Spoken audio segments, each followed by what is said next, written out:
আসসালামু আলাইকুম ভিউয়ার্স। বাংলাদেশের সর্বশেষ আপডেট সংবাদে আপনাদের স্বাগত।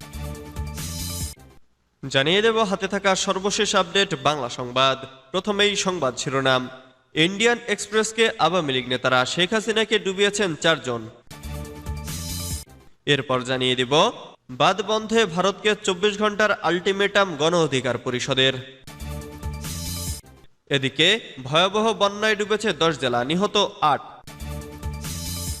এরপর জানিয়ে দিব খালেদা জিয়াকে বিদেশে নিতে প্রস্তুতি জোরে সোরে। আরও জানিয়ে দেব কারাগারে বন্দি কমেছে 22,500। সর্বশেষ জানিয়ে দিব সাকিব আল হাসানের বিরুদ্ধে হত্যা মামলা। এতক্ষণ শুনছিলেন সংবাদ শিরোনাম, এবারে বিস্তারিত।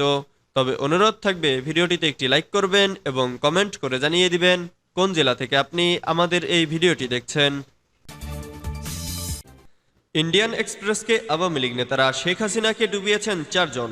ছাত্র জনতার আন্দোলনের কারণে দেশত্যাগ করেন সাবেক প্রধানমন্ত্রী শেখ হাসিনা। হঠাৎ তার দেশত্যাগের বিষয়টি অনেকেই আজ করতে পারেনি। বিশেষ করে অজানা ছিলেন তারই দলের অনেক নেতাকর্মী। ফলে শেখ হাসিনার চলে যাওয়ার পরে বিপদে পড়েছেন নেতাকর্মীরা। এমন পরিস্থিতিতে আত্মগোপনে চলে যান আওয়ামী লীগের অনেক নেতাকর্মী। আত্মগোপনে থাকা এসব নেতাকর্মীদের মধ্যে একজন নেতাকর্মী ও সাবেক সরকারের সঙ্গে সংশ্লিষ্ট গোয়েন্দা সদস্যদের পাঠানো কিছু বার্তা পেয়েছে ইন্ডিয়ান এক্সপ্রেস।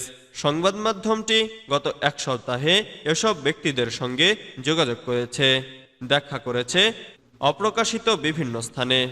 এ সময় দ্য ইন্ডিয়ান এক্সপ্রেসকে নেতাকর্মীরা বলেন, আপা আমাদের ছেড়ে গেছেন, দেশত্যাগ করে তিনি দল ও জনগণকে পরিত্যাগ করেছেন। আওয়ামী লীগের এক নেতা বলেন, দুর্নীতি, চাঁদাবাজি, নির্যাতন, পুলিশের নিষ্ঠুরতায় জনগণের মধ্যে যে ক্ষোভের সৃষ্টি হয়েছে তা আমরা বুঝেছিলাম।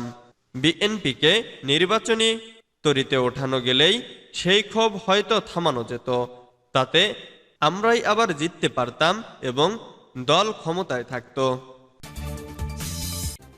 বাদবন্ধে ভারতকে 24 ঘন্টার আলটিমেটাম গণ অধিকার পরিষদের। ভারতের ত্রিপুরায় বাঁধ খুলে দেওয়ার কারণে বাংলাদেশের সৃষ্ট বন্যার প্রতিবাদ জানিয়েছে গণ অধিকার পরিষদ ও শিক্ষার্থীরা। এরই পরিপ্রেক্ষিতে মার্চ টু ইন্ডিয়ান হাইকমিশন পালন করে সংগঠনটির নেতাকর্মীরা। এরপর সংগঠনটি শিক্ষার্থীদের পক্ষ থেকে 7 সদস্যের একটি প্রতিনিধি দল ঢাকায় অবস্থিত ভারতীয় দূতাবাসে গিয়ে 7 দফা দাবি উপস্থাপন করেন। প্রতিনিধি দলের নেতৃত্ব দেন গণ অধিকার পরিষদের সদস্য সচিব ফারুক হাসান। বৃহস্পতিবার 22 আগস্ট বিকেলে 4টায় রাজধানীর নতুন বাজার এলাকায় অবস্থিত ভারতীয় দূতাবাসের কর্মকর্তাদের কাছে 7 দফা দাবি উপস্থাপন করে প্রতিনিধি দলটি। 7 দফা দাবি লিখিত আকারে ভারতীয় দূতাবাসের কর্মকর্তাদের দেওয়া হয়। ভারতীয় দূতাবাস থেকে ফিরে গণ অধিকার পরিষদের সদস্য সচিব ফারুক হাসান বলেন, আমরা ভারতীয় দূতাবাস কর্তৃপক্ষকে জানিয়েছি তারা যেন বাংলাদেশের সীমান্ত লাগোয়া অভিন্ন নদীগুলোর যেসব বাঁধ খুলে দিয়েছে তা দ্রুত বন্ধ করে দেয়। তারা যদি 24 ঘন্টার মধ্যে আমাদের এই দাবি না মানে তাহলে আমরা আরো কঠোর কর্মসূচি ঘোষণা করব। ভারতীয় দূতাবাস কর্তৃপক্ষ আমাদের জানিয়েছে তারা আমাদের দাবিগুলো সেদেশের সরকারকে জানাবে। ভয়ানক বন্যায় ডুবছে 10 জেলা, নিহত 8। পাহাড়ি ঢল এবং বঙ্গোপসাগরে সৃষ্ট মৌসুমী লঘুচাপ ও ভারী বৃষ্টিপাতে দেশের উত্তর পূর্বাঞ্চলের সুরমা, কুশিয়ারা, ধলাই, মনু, খোয়াই, পূর্বাঞ্চলের গোমতী, মুহুরী ও দক্ষিণ পূর্বাঞ্চলের ফেনী, হালদা নদীগুলোর পানি বেড়ে দেশের 10 জেলায় ভয়াবহ বন্যা দেখা দিয়েছে। ফেনী, কুমিল্লা, চট্টগ্রাম, খাগড়াছড়ি, নোয়াখালী, মৌলভীবাজার, হবিগঞ্জ ও সিলেটে পরিস্থিতি বেশি অবনতি হয়েছে। অন্যান্য জেলায় ধীরে ধীরে বন্যার অবনতি হচ্ছে। এতে 37 লাখের বেশি মানুষ চরম মানবিক সংকটে পড়েছে। এখন পর্যন্ত মারা গেছেন 8 জন।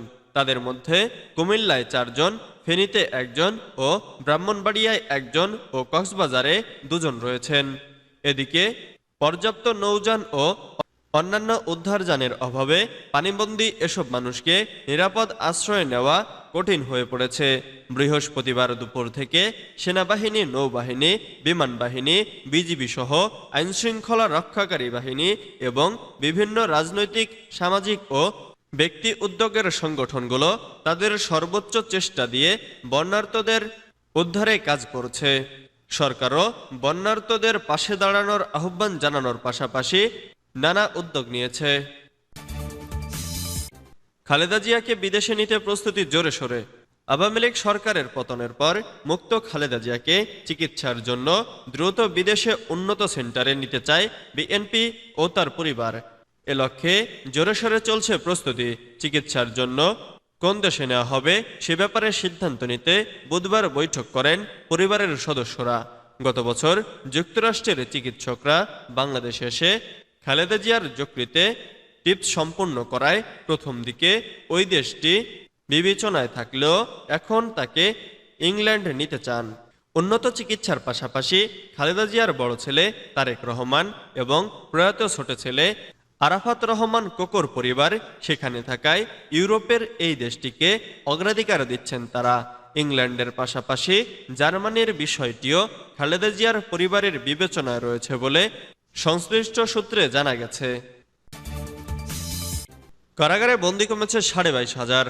ছাত্র জনতার অভ্যুত্থানে শেখ হাসিনা সরকারের পতনের পর কারামুক্ত হয়েছেন রাজনৈতিক কারণে আটক বিপুল সংখ্যক মানুষ।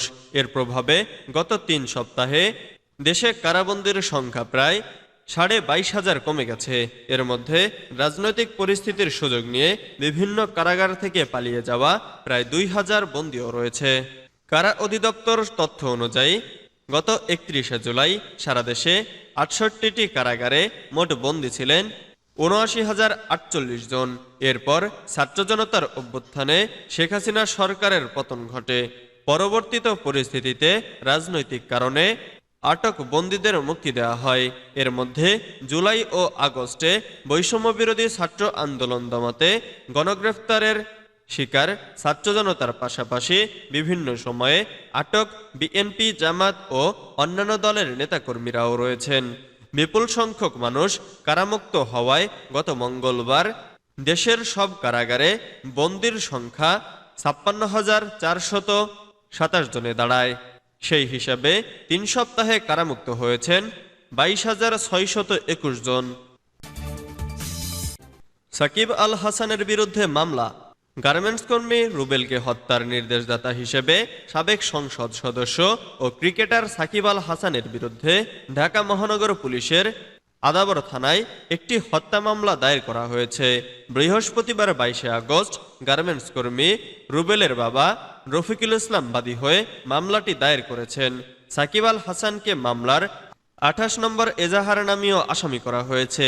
মামলার 28 নম্বর আসামির ঠিকানায় লেখা হয়েছে মোহাম্মদ সাকিব আল হাসান, সাবেক সংসদ সদস্য, পিতা মাসরুর রেজা, সাং সাহাপাড়া, নতুন বাজার, ডাকঘর, মাগুরা। গার্মেন্টস কর্মী রুবেল হত্যার ঘটনায় মামলার বাকি আসামিরা হলেন সাবেক প্রধানমন্ত্রী শেখ হাসিনা ও আওয়ামী লীগের সাধারণ সম্পাদক ওবায়দুল কাদের সহ 156 জন। এছাড়া অজ্ঞাত 500 জনকে আসামি করা হয়েছে। মামলায় আসামির তালিকায় দল হিসেবে আওয়ামী লীগ, ছাত্রলীগ, যুবলীগ, স্বেচ্ছাসেবক লীগ, শ্রমিক লীগ, তাঁতি লীগ, কৃষক লীগ, মৎস্যজীবী লীগের নামও রয়েছে। ডিএমপির আদাবর থানার পরিদর্শক মোহাম্মদ নজরুল ইসলাম মামলার বিষয়টি নিশ্চিত করেছেন।